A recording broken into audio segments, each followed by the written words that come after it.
걱정 마세요. 그 여자는 제가 정리할게요. 어머님, 이제 며느리는 제가 할게요. 오늘 들려드릴 사연은 정말 믿기 어려운 이야기입니다.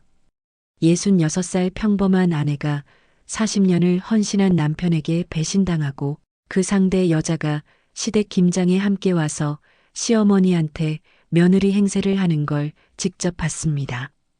더 충격적인 건 89살 시어머니가 그 여자를 저보다 더 챙기면서 손녀처럼 대했다는 겁니다. 저는 윤정자, 평생 남편 내조에 인생을 바친 여자였죠. 하지만 그날 김장하러 간 시댁에서 제 인생이 완전히 무너지는 걸 목격했습니다. 이 이야기가 궁금하시다면 구독과 좋아요 부탁드립니다. 끝까지 들어보시면 제가 어떻게 복수했는지 아실 겁니다. 11월 초였습니다. 시어머니한테 전화가 왔어요. 매년 듣던 그 말이었죠. 김장 와야 한다고요.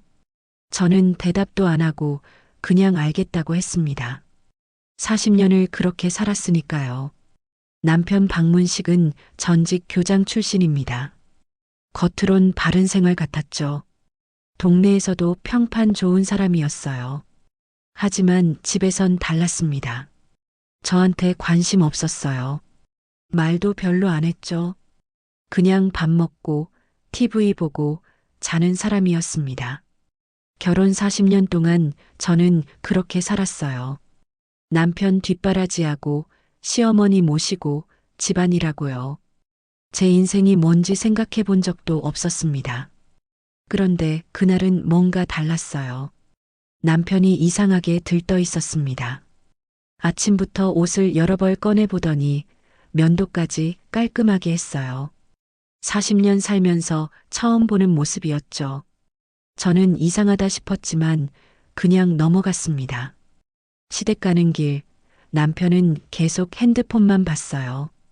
누구랑 문자하는지 입가에 미소까지 띄고 있더라고요. 저는 옆에서 그 모습을 보면서도 아무 말 안 했습니다. 뭐라고 물어봤자 대답도 안 할 것 뻔했으니까요. 시댁에 도착했습니다. 대문을 열고 들어가는데 낯선 차가 마당에 서 있었어요. 누가 왔나 싶었죠. 그때 현관문이 열리면서 여자가 나왔습니다. 처음 보는 얼굴이었어요.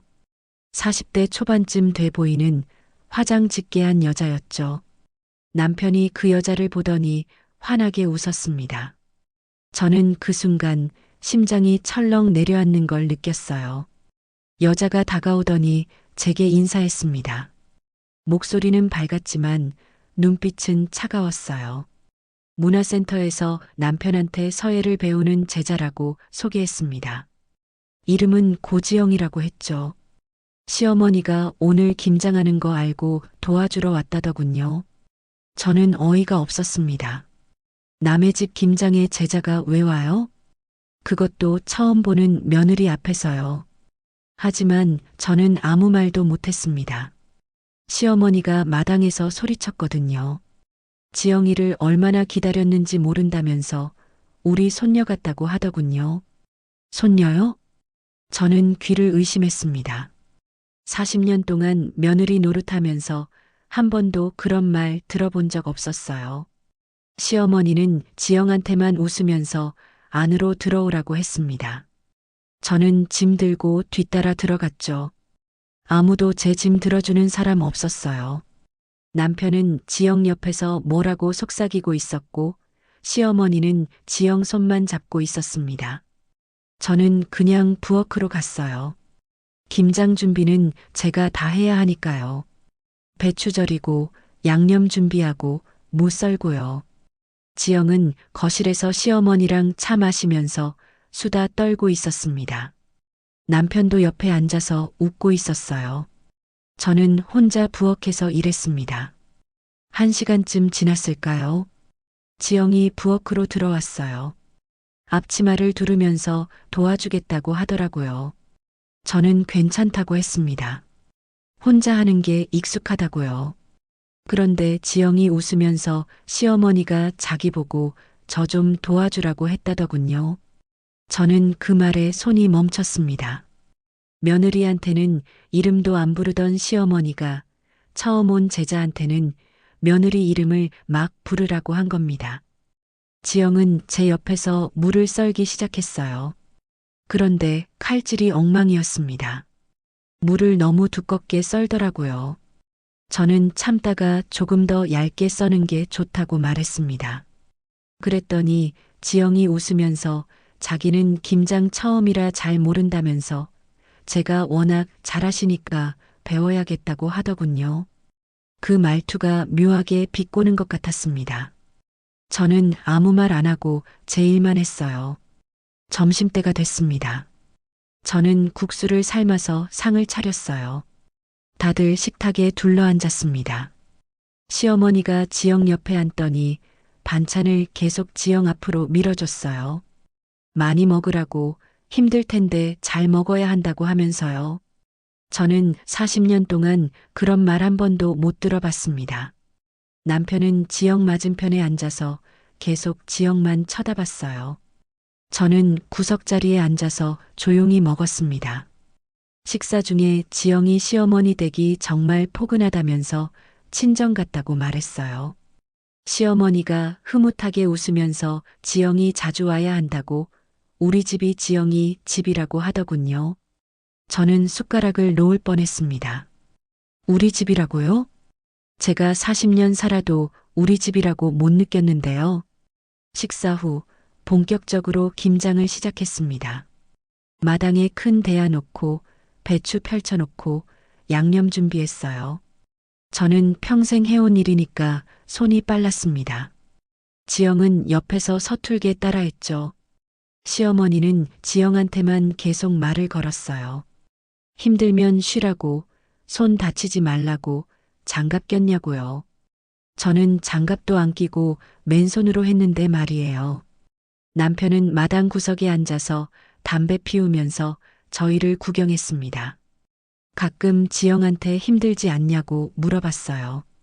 저한테는 한마디도 안 했습니다. 김장을 하면서 저는 계속 관찰했어요. 남편이랑 지영이 주고받는 눈빛을요. 뭔가 이상했습니다. 너무 친밀해 보였어요. 단순히 선생님과 제자 사이가 아니었죠. 저는 손으로는 김치를 버무리면서 눈으로는 둘을 쫓았습니다. 남편이 지영한테 물을 가져다 주고 지영이 웃으면서 받는 모습이요. 시어머니 몰래 서로 손짓하는 모습도 봤어요. 모든 게 수상했습니다. 해가 질 무렵 김장이 끝났어요.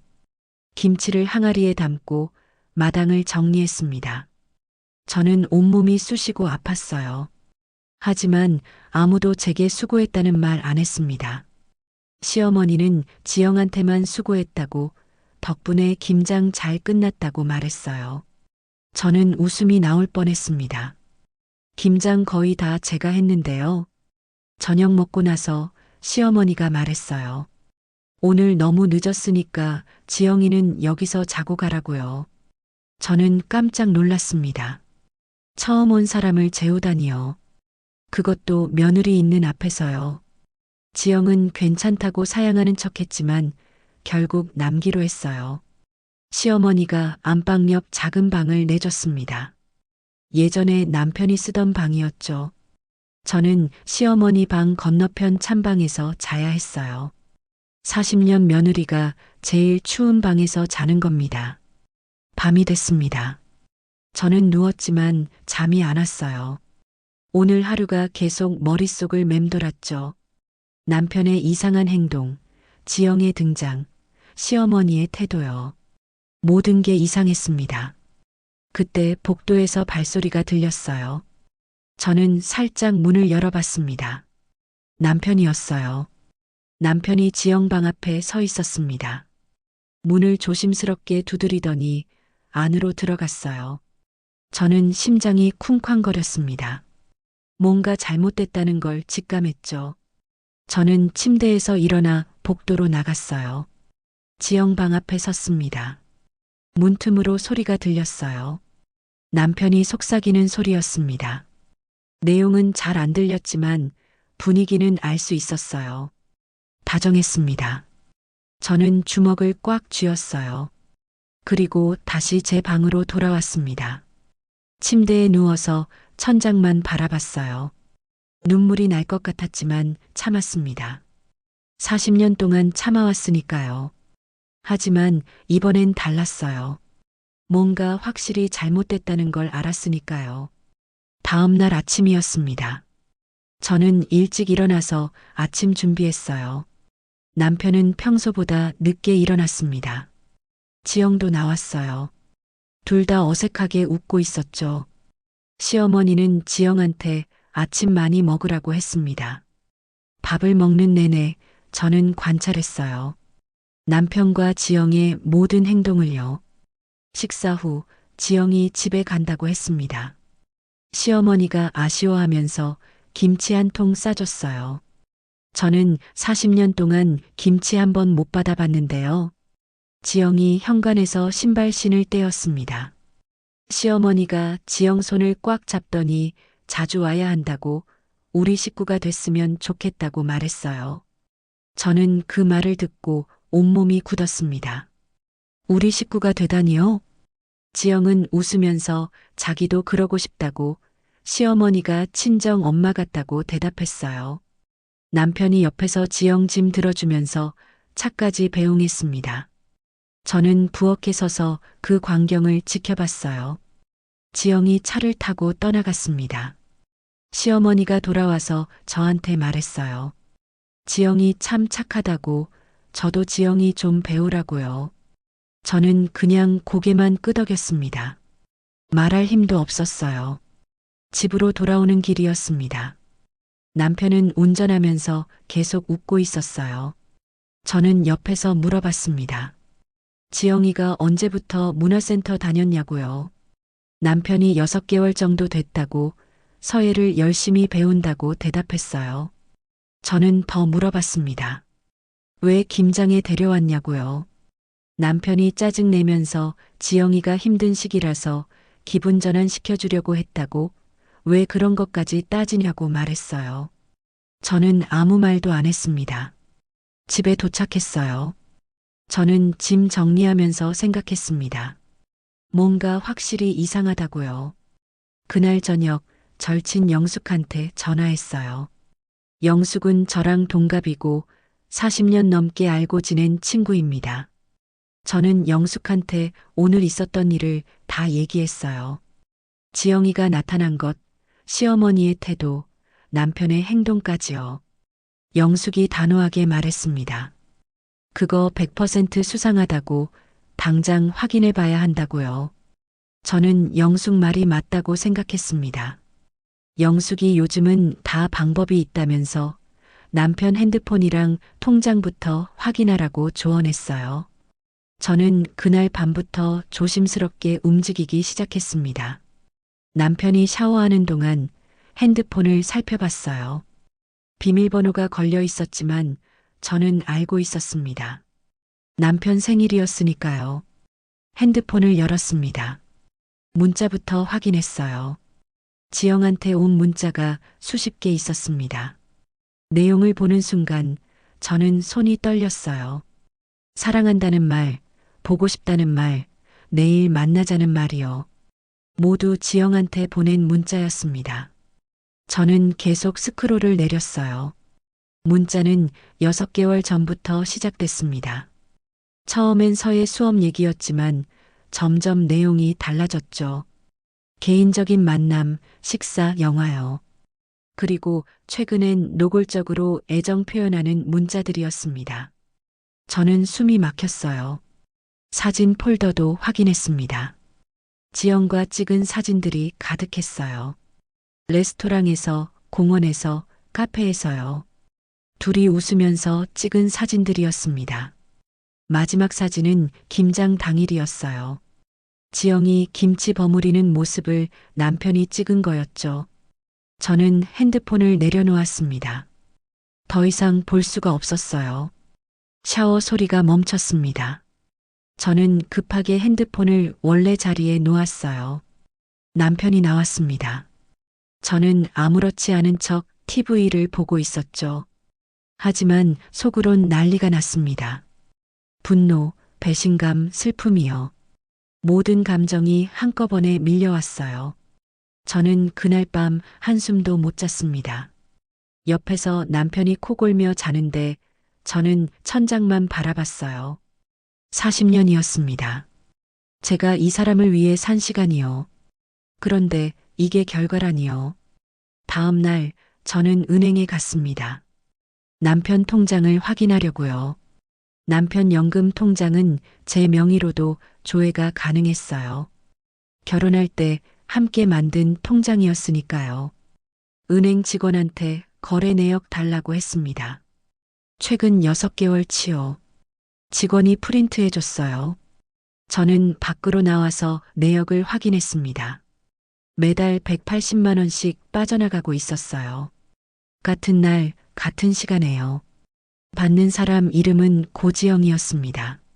저는 그 종이를 꽉 쥐었어요. 손이 떨렸습니다. 180만 원이면 적은 돈이 아니에요. 남편 연금이 300만 원 정도인데 절반 이상을 지영한테 보내고 있었던 겁니다. 저는 집으로 돌아왔어요. 남편은 거실에서 TV 보고 있었습니다. 저는 아무렇지 않은 척 저녁 준비했어요. 하지만 머릿속으론 계속 생각했습니다. 어떻게 해야 하나, 뭘 해야 하나요? 일주일쯤 지났을까요? 시어머니한테 전화가 또 왔습니다. 집에 잠깐 들르라고요. 저는 혼자 시댁에 갔어요. 남편은 문화센터 간다고 나갔었거든요. 시어머니 집에 도착했습니다. 문을 열고 들어가는데 거실에서 웃음소리가 들렸어요. 지영이었습니다. 지영이 또 와 있었어요. 시어머니랑 차 마시면서 수다 떨고 있었습니다. 저는 깜짝 놀랐어요. 시어머니가 저를 보더니 왔냐고 물었습니다. 반갑지 않은 목소리였어요. 저는 인사하고 부엌으로 갔습니다.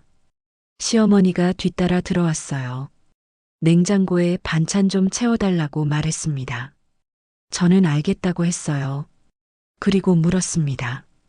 지영이가 왜 자주 오냐고요? 시어머니가 쏘아붙이듯 대답했어요. 지영이는 효녀 같다고 자주 와서 말벗도 되어주고 좋다고요. 저한테는 한 번도 그런 말 안 하면서요.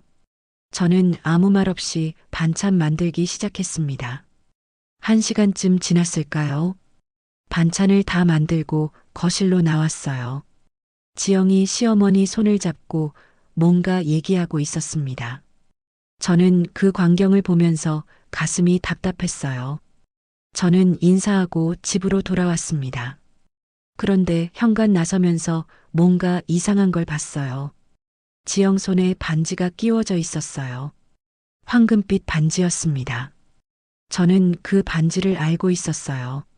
시어머니가 평생 끼고 다니던 금반지였습니다. 결혼할 때 시아버지한테 받은 거라고 절대 안 빼고 다니던 그 반지요. 저는 충격을 받았습니다. 며느리인 저한테도 한 번 안 준 반지를요. 처음 만난 여자한테 준 겁니다. 그날 밤 저는 다시 영숙한테 전화했어요. 통장 내역이랑 문자 내용, 그리고 오늘 본 반지까지 다 얘기했습니다. 영숙이 말했어요. 정자야, 이건 심각하다고요. 단순한 외도가 아니라 계획적인 거라고요. 저도 그렇게 느꼈습니다. 특히 시어머니까지 포섭한 게 더 무서웠어요. 영숙이 조언했습니다. 증거를 더 모으라고, 그리고 절대 들키지 말라고요. 저는 그 말대로 하기로 했습니다. 며칠 후 남편이 외출한다고 했어요. 문화센터 모임이 있다고 하더라고요. 저는 알겠다고 했습니다. 하지만 남편이 나간 후 저도 집을 나섰어요. 남편 뒤를 따라갔습니다.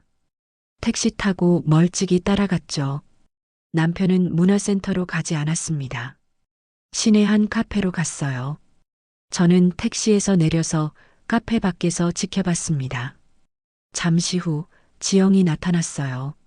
남편과 지영이 만났습니다. 둘은 창가 자리에 앉았어요. 저는 카페 밖에서 그 모습을 봤습니다. 남편이 지영 손을 잡고 있었어요. 지영은 웃으면서 뭐라고 말하고 있었죠. 둘은 1시간 정도 있다가 카페를 나왔습니다. 그리고 근처 모텔로 들어갔어요. 저는 그 장면을 똑똑히 봤습니다. 다리에 힘이 풀렸어요. 하지만 저는 그 자리를 지켰습니다. 2시간쯤 지나서 둘이 나왔어요. 남편은 지영을 차에 태워주고 헤어졌습니다. 저는 급하게 택시 잡아서 집으로 돌아왔어요. 남편보다 먼저 도착했습니다. 저는 아무 일 없었던 것처럼 저녁 준비를 하고 있었어요. 남편이 들어왔습니다. 저는 물었습니다. 모임 잘 끝났냐고요? 남편은 그렇다고 대답했어요. 거짓말이었죠. 저는 그날부터 더 철저하게 증거를 모았습니다. 남편 일정 체크하고 지영 만나는 날 기록하고 통장 거래 내역 복사해 두고요. 핸드폰으로 남편과 지영이 모텔 들어가는 장면도 찍어뒀습니다. 한 달쯤 지났을까요? 증거가 제법 쌓였습니다. 이제 뭘 해야 할지 생각해야 했어요. 저는 결심했습니다. 참는 건 이제 끝이라고요.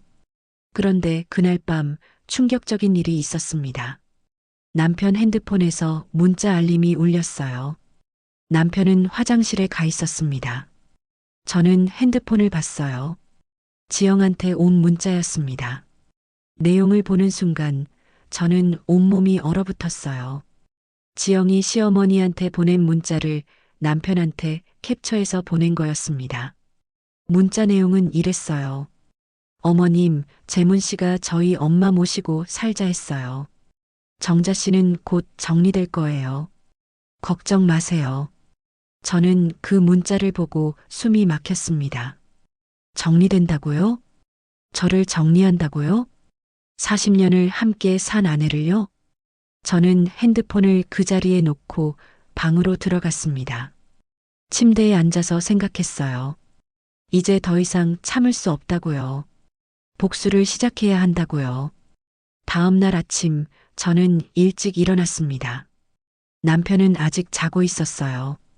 저는 조용히 옷을 입고 밖으로 나갔습니다. 영숙한테 전화했어요. 만나자고 했습니다. 영숙은 바로 나왔어요. 근처 카페에서 만났습니다. 저는 영숙한테 어젯밤 본 문자 내용을 보여줬어요. 영숙이 문자를 보더니 얼굴이 굳었습니다. 이건 너무 심하다고 당장 손 써야 한다고 말했어요. 저도 그렇게 생각했습니다. 영숙이 물었어요. 지영이에 대해서 얼마나 아냐고요. 저는 솔직하게 대답했습니다. 아는 게 거의 없다고요.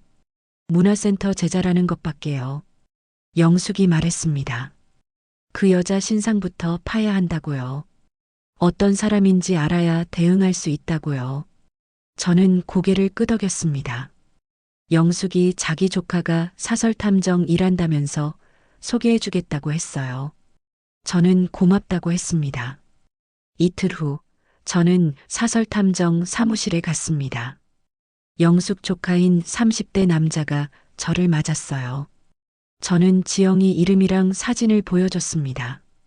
남편 핸드폰에서 몰래 캡처한 사진이었죠.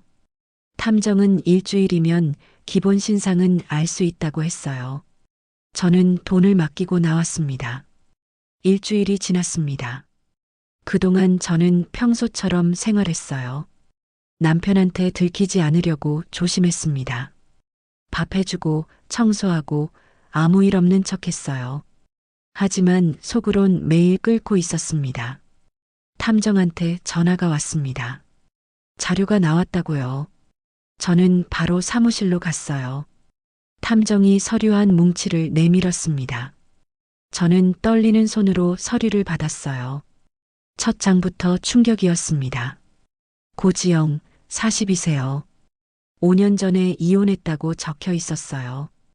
이혼 사유는 남편 폭행이라고 했지만 실제로는 지영이 바람을 피워서였다고 하더군요. 전 남편이 지영을 고소한 기록도 있었습니다. 결혼 중에 카드를 몰래 돌려막기 하다가 전 남편한테 걸렸다고요. 저는 다음 장을 넘겼습니다. 지영은 이혼 후 여러 남자를 만났다고 했어요.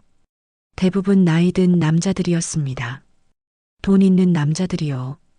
한 남자한테는 사업 자금 명목으로 3천만 원을 받아냈다고 했어요.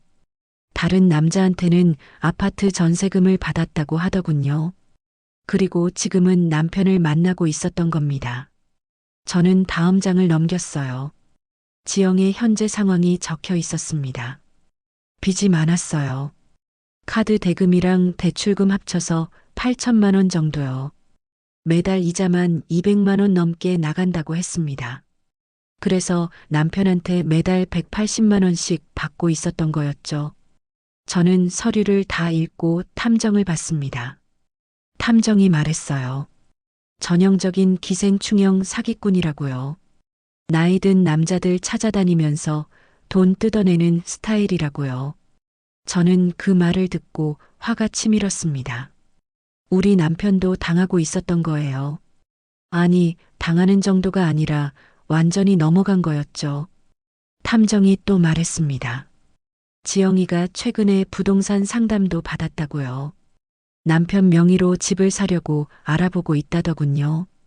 저는 숨이 막혔습니다. 우리 집까지 노리고 있었던 거예요. 저는 서류를 가방에 넣고 사무실을 나왔습니다. 집으로 돌아가는 길, 머릿속이 복잡했어요. 어떻게 해야 할까요? 이 증거를 남편한테 보여줘야 할까요? 아니면 다른 방법이 있을까요? 저는 생각했습니다. 남편한테 보여줘봤자 소용없을 것 같았어요. 이미 지영한테 완전히 빠져 있었으니까요. 오히려 저를 의심하고 화낼 게 뻔했죠. 저는 다른 방법을 생각해야 했습니다. 집에 도착했어요. 남편은 거실에서 TV 보고 있었습니다. 저는 아무렇지 않은 척 부엌으로 갔어요. 저녁 준비를 시작했습니다. 그런데 남편 핸드폰에서 벨소리가 났어요. 남편이 전화를 받았습니다. 시어머니였어요. 남편이 통화하는 소리가 들렸습니다. 내용은 대충 이랬어요. 시어머니가 몸이 안 좋다고 내일 병원 가야 한다고요. 남편이 알겠다고 내일 모시고 가겠다고 대답했어요. 전화를 끊고 나서 남편이 저한테 말했습니다. 내일 시댁 가야 한다고요. 어머니 병원 모시고 가야 한다고요. 저는 알겠다고 했습니다. 하지만 속으론 생각했어요. 내일 시댁에 가면 또 지영이가 있을 거라고요. 다음 날 아침 저희는 시댁으로 갔습니다. 도착하니까 역시나 지영이 차가 마당에 있었어요. 저는 예상했지만 그래도 화가 났습니다. 집 안으로 들어갔어요. 지영이 시어머니 옆에 앉아 있었습니다. 시어머니는 저희를 보더니 왔냐고 물었어요. 반가운 기색은 전혀 없었습니다. 지영한테만 웃으면서 고맙다고 말했어요. 아침부터 와서 챙겨줘서 고맙다고요. 저는 아무 말 없이 부엌으로 갔습니다. 물이라도 끓여야 할 것 같았어요. 병원 가기 전에 시어머니가 식사를 하셔야 했으니까요. 저는 간단하게 죽을 끓였습니다. 상을 차려서 거실로 가져갔어요. 시어머니는 지영이 떠먹여주는 죽을 받아 먹고 있었습니다. 제가 만든 죽인데요. 저는 그냥 물러나왔어요. 병원에 갈 시간이 됐습니다. 남편이 시어머니를 부축해서 차에 태웠어요. 지영도 함께 탔습니다. 저도 뒷자리에 탔어요. 시어머니는 가운데, 지영은 반대편이었습니다. 병원 가는 내내 시어머니는 지영하고만 얘기했어요. 저는 투명인간 취급이었습니다. 병원에 도착했습니다. 시어머니를 진료실까지 모시고 갔어요. 의사 선생님이 검사를 했습니다. 다행히 큰 문제는 없었어요. 소화불량이랑 혈압이 좀 높다고 했습니다. 약 처방받고 나왔어요. 시어머니를 다시 차에 태우고 집으로 돌아갔습니다. 집에 도착해서 시어머니를 모시고 들어갔어요. 지영이 시어머니를 침대에 눕히고 이불을 덮어줬습니다. 저는 부엌에서 약 먹을 물을 준비했어요. 약을 드리고 나서 저는 거실로 나왔습니다. 남편과 지영이 소파에 나란히 앉아 있었어요. 뭔가 속삭이고 있었습니다.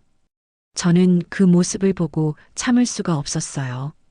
제 집도 아닌데 저보다 편하게 있는 지영이요. 제 남편 옆에 붙어 앉아 있는 지영이요.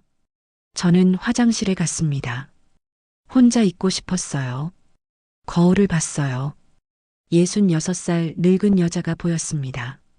주름진 얼굴, 힘없는 눈빛이요. 저는 그 모습을 보면서 생각했습니다. 제가 이렇게 살아야 하나요? 40년을 참고 살았는데 이게 결과인가요? 저는 화장실에서 나왔습니다. 마음을 단단히 먹었어요. 더 이상 참지 않기로요. 복수를 확실하게 하기로요. 집으로 돌아오는 길이었습니다. 저는 조용히 생각을 정리했어요. 증거는 충분히 모았습니다. 지영의 신상정보, 남편의 문자와 통장 내역, 둘이 모텔 들어가는 사진까지요. 이제 이걸 어떻게 쓸지 계획을 세워야 했습니다. 저는 한 가지 방법을 떠올렸어요. 모든 걸 한 번에 터뜨리는 거요. 남편 앞에서, 시어머니 앞에서, 지영 앞에서요.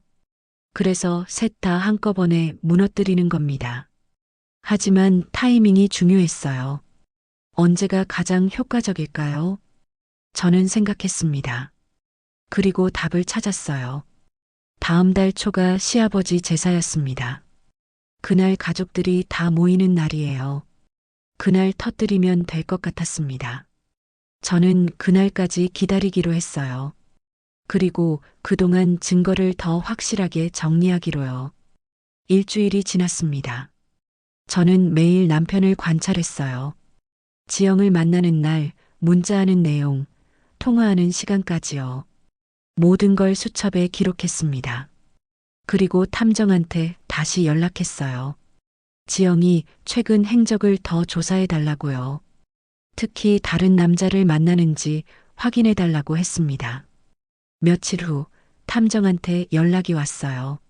새로운 정보가 있다고요. 저는 다시 사무실로 갔습니다. 탐정이 사진을 보여줬어요. 지영이 다른 남자랑 만나는 사진이었습니다. 50대쯤 돼 보이는 남자였어요. 탐정이 설명했습니다. 그 남자는 중소기업 사장이라고요. 지영이 일주일에 한 번씩 만난다고 하더군요. 저는 그 사진을 보고 피식 웃음이 나왔어요. 우리 남편만 바보였던 거죠. 지영은 여러 명을 동시에 만나고 있었던 겁니다. 저는 그 사진도 받아서 가방에 넣었어요. 이제 증거가 완벽했습니다. 제사날까지 2주 남았어요. 저는 그동안 차분하게 준비했습니다. 모든 증거를 USB에 담았어요. 그리고 프린트도 해뒀습니다. 제사날 보여줄 거였어요. 제사날이 왔습니다. 저는 평소보다 일찍 일어났어요. 제사 음식을 준비해야 했으니까요. 남편은 아직 자고 있었습니다. 저는 조용히 부엌으로 갔어요. 전, 나물, 탕을 준비했습니다. 손은 음식을 만들고 있었지만 머릿속은 오늘 일로 가득했어요. 드디어 오늘입니다. 모든 걸 끝낼 날이요. 남편이 일어났어요. 씻고 나와서 거실에 앉았습니다. 저는 아침을 차려줬어요. 남편은 말없이 밥을 먹었습니다. 저도 마주 앉아서 먹었어요. 식사 중에 남편이 말했습니다. 오늘 제사니까 일찍 가야 한다고요. 저는 알겠다고 대답했어요. 준비 다 됐다고요. 음식을 차에 실었습니다. 남편이 운전하고 저는 옆자리에 앉았어요. 시댁으로 가는 길, 저는 가방을 꼭 안고 있었습니다. 가방 안에는 USB와 프린트한 서류들이 들어 있었어요. 오늘의 무기였죠. 1시간쯤 걸려서 시댁에 도착했습니다. 마당에는 벌써 차들이 여러 대 서 있었어요. 시댁 식구들이 다 모인 거였습니다. 저희가 내리는데 현관문이 열렸어요. 지영이 나왔습니다. 저는 순간 멈칫했어요. 제사날에 지영이 왜 있어요? 지영은 환하게 웃으면서 저희를 맞았습니다. 마치 이 집 식구인 것처럼요. 남편은 지영을 보더니 반갑게 웃었어요. 저는 그 모습을 보고 주먹을 꽉 쥐었습니다. 참아야 했어요. 아직은요. 집 안으로 들어갔습니다. 시댁 식구들이 다 모여 있었어요. 시동생 내외, 시누이 내외, 조카들까지요. 모두 저희를 봤습니다. 저는 인사했어요. 그런데 시어머니가 제 인사는 받지도 않고 지영한테 다가갔습니다. 지영아, 고생 많았다면서 손을 잡아줬어요. 저는 그 광경을 보면서 가슴이 답답했습니다. 시동생 며느리가 저한테 물었어요. 저 사람은 누구냐고요? 저는 대답했습니다. 남편 문화센터 제자라고요. 시동생 며느리가 눈을 크게 떴어요. 제자가 왜 제사에 왔냐는 표정이었죠. 저도 궁금했습니다. 제사 준비가 시작됐어요. 음식을 상에 차리고 제사상을 꾸몄습니다. 저는 부엌에서 일했어요. 지영은 거실에서 시어머니 옆에 앉아 있었습니다. 시동생 며느리가 부엌으로 왔어요. 저한테 조용히 물었습니다.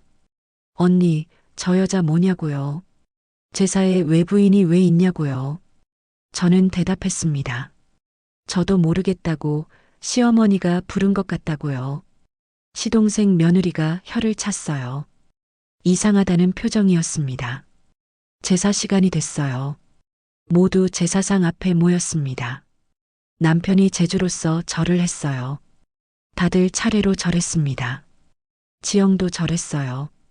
저는 그 모습을 보고 기가 찼습니다. 남의 집 제사에서 절까지 하다니요. 제사가 끝났습니다. 음복을 할 시간이었어요. 상을 차리고 다들 둘러앉았습니다. 지영도 당연하다는 듯 자리에 앉았어요. 시어머니 옆자리였습니다. 식사가 시작됐어요. 시어머니가 지영한테 음식을 계속 권했습니다. 많이 먹으라고, 맛있다고요. 시동생이 물었어요. 어머니, 저분은 누구냐고요? 시어머니가 대답했습니다. 제문이 제자인데 우리 식구나 다름없다고요. 시동생이 어리둥절한 표정을 지었어요. 시누이도 마찬가지였습니다. 저는 조용히 밥을 먹었어요. 때를 기다리고 있었습니다. 식사가 끝나갈 무렵이었습니다. 저는 가방에서 USB를 꺼냈어요. 그리고 말했습니다. 다들 잠깐 보셨으면 하는 게 있다고요. 시어머니가 뭐냐고 물었어요. 저는 대답했습니다. 중요한 거라고 가족들이 다 알아야 할 것 같다고요. 남편이 저를 쳐다봤어요. 뭔가 불안한 표이였습니다. 저는 TV를 켰어요. USB를 꽂았습니다. 화면에 사진들이 나타났어요. 첫 번째 사진이었습니다. 남편과 지영이 카페에서 손잡고 있는 사진이요. 거실이 조용해졌어요. 모두 화면을 봤습니다. 시어머니가 저한테 물었어요. 이게 뭐냐고요? 저는 대답했습니다. 남편과 지영 씨가 6개월째 만나고 있다고요. 다음 사진을 넘겼어요.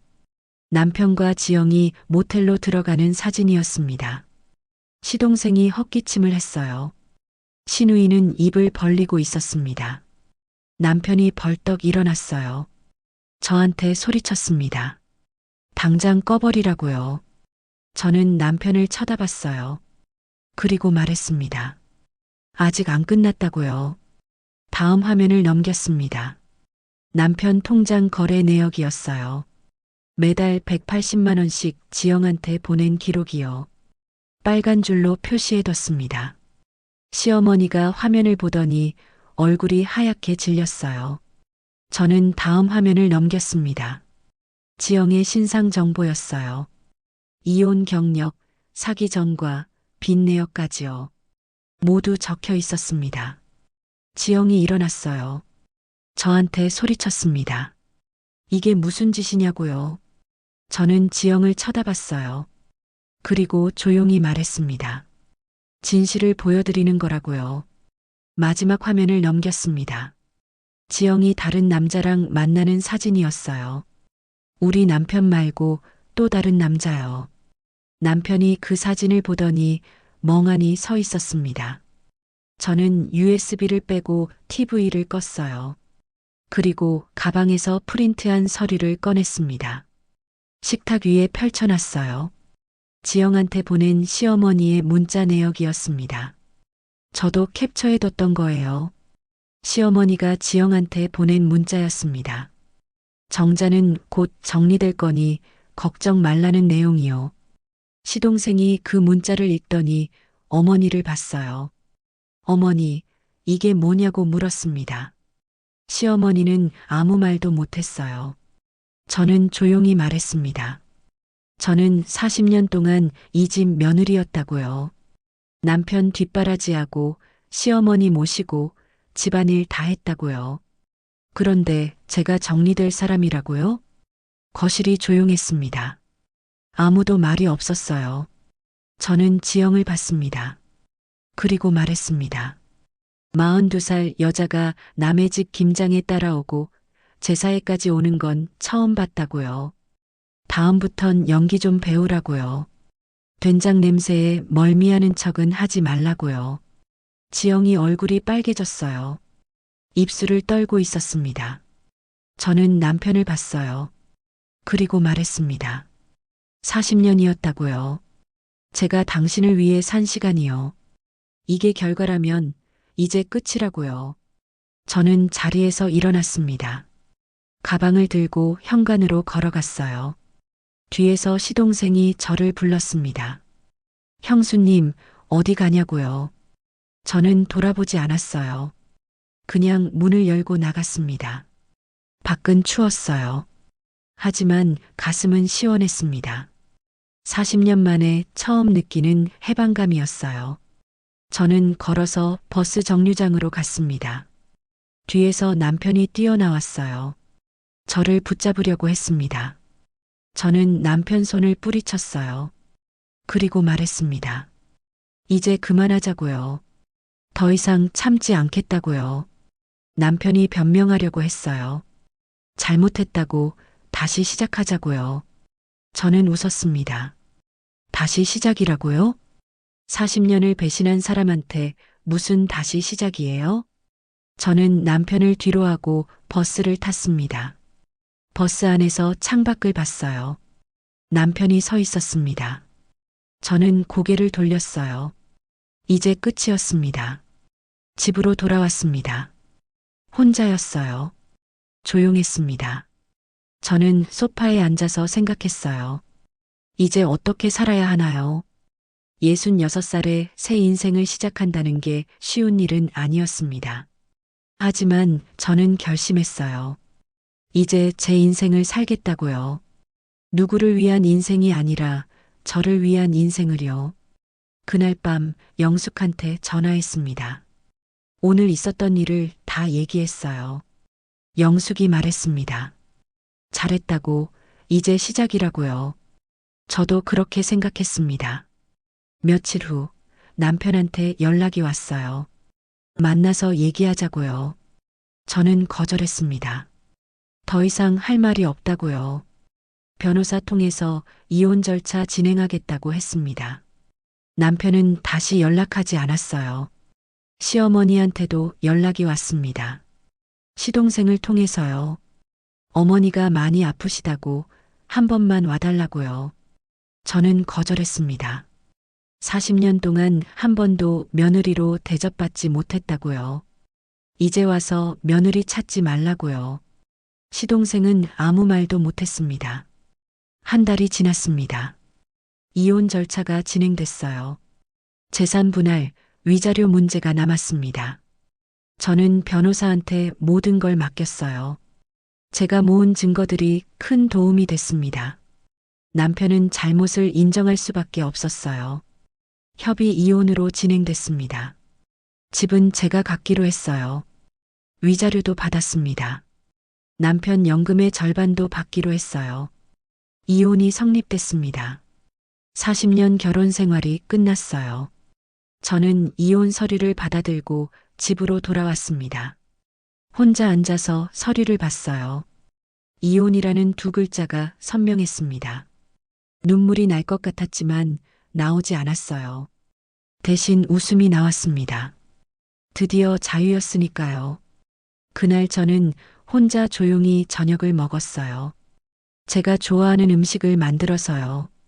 40년 동안 남편 입맛에 맞춰서 요리했었는데 이제는 제 입맛대로 할 수 있었습니다. 맛있었어요. 제가 만든 음식이 이렇게 맛있는 줄 처음 알았습니다. 저는 그날 밤 오랜만에 푹 잤어요. 이혼하고 한 달이 지났습니다. 저는 매일 아침 일찍 일어났어요. 예전처럼 누군가를 위해서가 아니라 제가 하고 싶어서요. 산책도 다녔습니다. 동네 뒷산을 걸으면서 생각했어요. 이제 뭘 하며 살아야 하나요? 66살에 새로 시작할 수 있는 게 뭘까요? 어느 날 동네 복지관 앞을 지나가다가 게시판을 봤습니다. 강사 모집 공고가 붙어 있었어요. 김치 담그기 강좌 강사를 찾는다고 했습니다. 저는 그 공고를 보고 멈춰 섰어요. 김치요. 제가 평생 담가왔던 김치요. 시댁에서, 친정에서, 이웃들 김장 도우면서 30년 넘게 담가왔던 김치요. 그게 쓸모없는 게 아니었구나 싶었습니다. 저는 복지관 안으로 들어갔어요. 사무실 문을 두드렸습니다. 담당자가 나왔어요. 젊은 여자 직원이었습니다. 저는 김치 강사에 지원하고 싶다고 말했어요. 직원이 반갑게 맞아줬습니다. 경력이 어떻게 되냐고 물었어요. 저는 대답했습니다. 40년 넘게 김치를 담가왔다고, 시댁 김장부터 동네 김장까지 다 도왔다고요. 직원이 웃으면서 말했습니다. 완벽한 경력이라고 한번 시연해 보면 좋겠다고요. 저는 다음 주에 시연하기로 했습니다. 집으로 돌아와서 준비를 시작했어요. 김치를 어떻게 가르칠까 생각했습니다. 배추 고르는 법부터 절이는 법, 양념 만드는 법까지요. 머릿속으로 정리했어요. 시연 날이 왔습니다. 저는 재료를 준비해서 복지관으로 갔어요. 조리실에서 김치를 담갔습니다. 담당자와 복지관장님이 지켜봤어요. 저는 평소처럼 김치를 담갔습니다. 손이 저절로 움직였어요. 30년 넘게 해온 일이니까요. 김치를 다 담그고 시식을 했습니다. 복지관장님이 한 입 드시더니 눈이 커졌어요. 맛있다고 했습니다. 진짜 손맛이 느껴진다고요. 저는 그 말을 듣고 기뻤어요. 제 솜씨를 인정받는 게 이렇게 좋은 줄 몰랐습니다. 합격했습니다. 다음 달부터 강의를 시작하기로 했어요. 저는 집으로 돌아오는 길에 영숙한테 전화했습니다. 복지관 강사가 됐다고, 김치 가르치게 됐다고요. 영숙이 축하한다고 했어요. 정자야, 이제 진짜 내 인생 사는 거라고요. 저도 그렇게 느꼈습니다. 첫 강의 날이었습니다. 저는 일찍 복지관에 도착했어요. 조리실을 준비하고 재료를 체크했습니다. 수강생들이 들어왔어요. 다들 저랑 비슷한 나이의 아주머니들이었습니다. 10명 정도 됐어요. 저는 인사를 했습니다. 떨렸지만 자신 있었어요. 김치는 제가 제일 잘 아는 분야니까요. 강의를 시작했습니다. 배추 고르는 법부터 설명했어요. 수강생들이 열심히 들었습니다. 질문도 많이 했어요. 저는 하나하나 답해줬습니다. 시간 가는 줄 몰랐어요.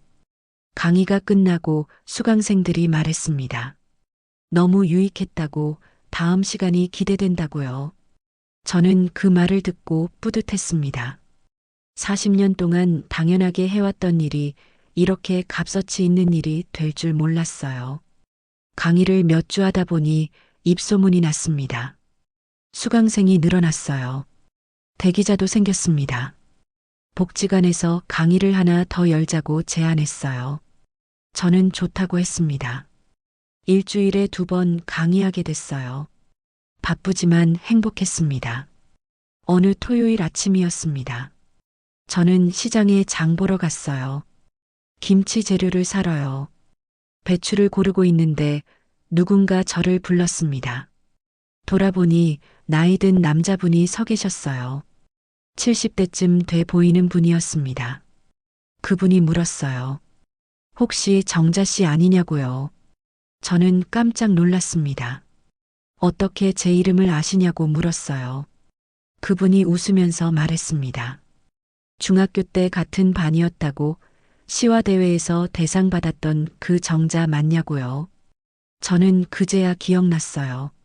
서용재였습니다. 중학교 때 같은 반 친구였던 용재요. 저는 반갑게 인사했습니다. 용재도 반가워했어요. 오랜만이라고 몇십 년 만이냐고 물었습니다. 50년 만이었어요. 저희는 시장 한편 카페로 갔습니다. 커피를 마시면서 얘기했어요. 용재는 교사 생활을 하다가 정년 퇴직했다고 했습니다. 아내와는 10년 전에 사별했다고요. 지금은 혼자 산다고 했어요. 저도 제 얘기를 했습니다. 최근에 이혼했다고 지금은 복지관에서 김치 강사로 일한다고요. 용재가 놀라면서 말했습니다.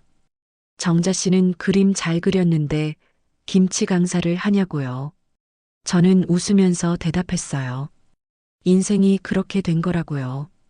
용재가 말했습니다. 자기는 정자 씨가 중학교 때 그린 그림을 아직도 기억한다고요. 시화대회 때 대상 받은 그 그림이요. 꽃밭을 그린 그림이었다고 하더군요. 저는 깜짝 놀랐어요. 그 그림을 기억하는 사람이 있다니요. 저도 까맣게 잊고 있었는데요. 용재가 말했습니다. 그때 정자 씨 그림을 보면서 이 친구는 나중에 화가가 될 거라고 생각했다고요. 저는 쓸쓸하게 웃었어요. 화가는커녕 평생 남의 집 며느리로만 살았다고 말했습니다. 용재가 조용히 말했어요. 이제라도 늦지 않았다고 다시 시작하면 된다고요. 저는 그 말을 듣고 가슴이 뭉클했습니다. 66살에 그림을 다시 시작한다고요? 용재가 말했습니다. 자기가 다니는 문화센터에 그림 강좌가 있다고 같이 다녀보자고요. 저는 고민했어요. 하지만 용재의 눈빛이 진지했습니다. 저는 좋다고 대답했어요. 한번 해보겠다고요. 다음 주부터 저는 문화센터 그림 강좌에 다니기 시작했습니다. 용재와 함께요. 처음엔 손이 떨렸어요. 50년 만에 붓을 잡으니까요. 하지만 점점 익숙해졌습니다. 그림 그리는 게 이렇게 재미있는 줄 몰랐어요. 몇 달이 지났습니다. 저는 복지관에서 김치 강의하고 문화센터에서 그림 배우고 시장 다니면서 살았어요. 바쁘지만 충만했습니다. 이게 제 인생이구나 싶었어요. 40년 동안 잃어버렸던 제 인생이요. 어느 날 문화센터에서 전시회를 연다고 했습니다. 수강생들 작품을 모아서요. 저도 그림 한 점을 냈어요. 김장하는 풍경을 그린 그림이었습니다. 마당에 배추가 쌓여 있고 여자들이 김치를 담그는 모습이요. 전시회 날 많은 사람들이 왔습니다. 제 그림 앞에도 사람들이 멈춰 섰어요. 어떤 분이 말했습니다. 이 그림 참 따뜻하다고 정이 느껴진다고요. 저는 그 말을 듣고 뿌듯했어요. 제 인생이 그림이 됐구나 싶었습니다. 용재가 옆에 서서 말했습니다. 정자 씨는 역시 그림에 재능이 있다고요. 저는 웃으면서 대답했어요. 이제야 알았다고요. 전시회가 끝나고 용재가 저를 저녁 식사에 초대했습니다. 저는 좋다고 했어요. 저희는 조용한 한식당으로 갔습니다. 식사하면서 용재가 물었어요. 요즘 행복하냐고요. 저는 고개를 끄덕였습니다. 행복하다고 이렇게 사는 게 행복인 줄 몰랐다고요. 용재가 말했습니다. 자기도 정자 씨 만나고 나서 삶이 달라졌다고요. 혼자 사는 게 외로웠는데 이제는 기다려지는 사람이 생겼다고요. 저는 그 말을 듣고 가슴이 두근거렸어요. 66살에 이런 감정을 느낄 줄 몰랐습니다. 용재가 조심스럽게 말했어요. 천천히 알아가면서 함께 시간 보내도 되겠냐고요. 저는 잠시 생각했습니다. 그리고 대답했어요. 좋다고요. 천천히 가자고요. 그날 이후 저와 용재는 자주 만났습니다. 그림 강좌 함께 다니고 시장도 같이 가고 산책도 했어요. 편했습니다. 억지로 맞추지 않아도 됐어요. 그냥 있는 그대로의 제 모습으로 있을 수 있었습니다. 1년이 지났습니다. 저는 복지관 강사로 자리를 잡았어요. 수강생도 늘어나고 지역 신문에도 소개됐습니다. 그림 실력도 늘었어요. 문화센터에서 작은 개인전을 열기도 했습니다. 용재는 제 옆에서 항상 응원해줬어요. 힘들 때 위로해주고 기쁠 때 함께 기뻐해줬습니다. 저는 이제 확신했어요. 이게 제 인생이라고요. 어느 날 시동생한테 연락이 왔습니다. 시어머니가 요양병원에 계신다고 건강이 안 좋다고요. 한 번만 와달라고 했어요. 저는 고민했습니다. 그리고 결심했어요. 마지막이니까 가보기로요. 요양병원에 갔습니다. 시어머니는 침대에 누워 계셨어요.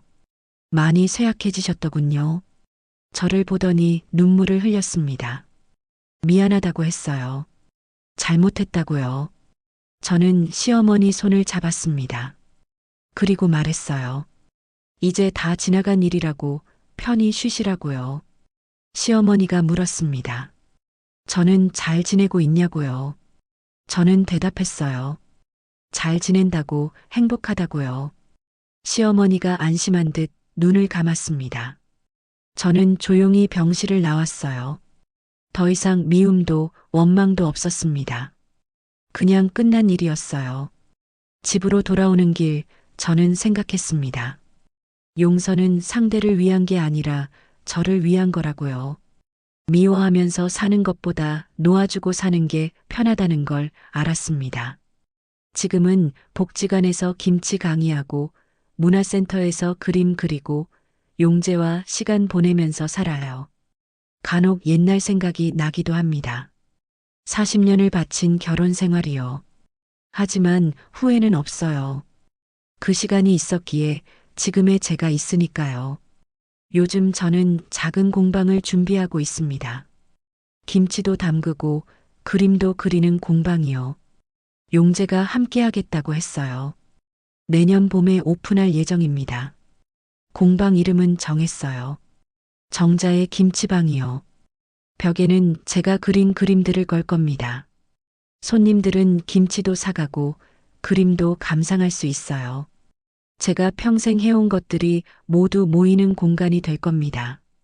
어느 날 공방 벽에 붙일 문구를 생각했어요. 이 김치는 며느리 아닌 여자가 담갔습니다. 그걸 본 영숙이 말했어요. 정자야, 그거 너무 좋다고, 통쾌하다고요. 저도 웃었습니다. 그리고 생각했어요. 66살에 시작한 제 인생이지만 이게 진짜 제 인생이라고요. 이제 저는 제 인생을 삽니다. 누구의 아내도 며느리도 아닌 윤정자로요. 매일 아침 일어나서 거울을 봐요. 주름진 얼굴이지만 이제는 환하게 웃고 있는 저를 봅니다. 그리고 말해요. 오늘도 내 인생, 내가 만들어 간다고요. 저는 행복합니다. 진짜로요.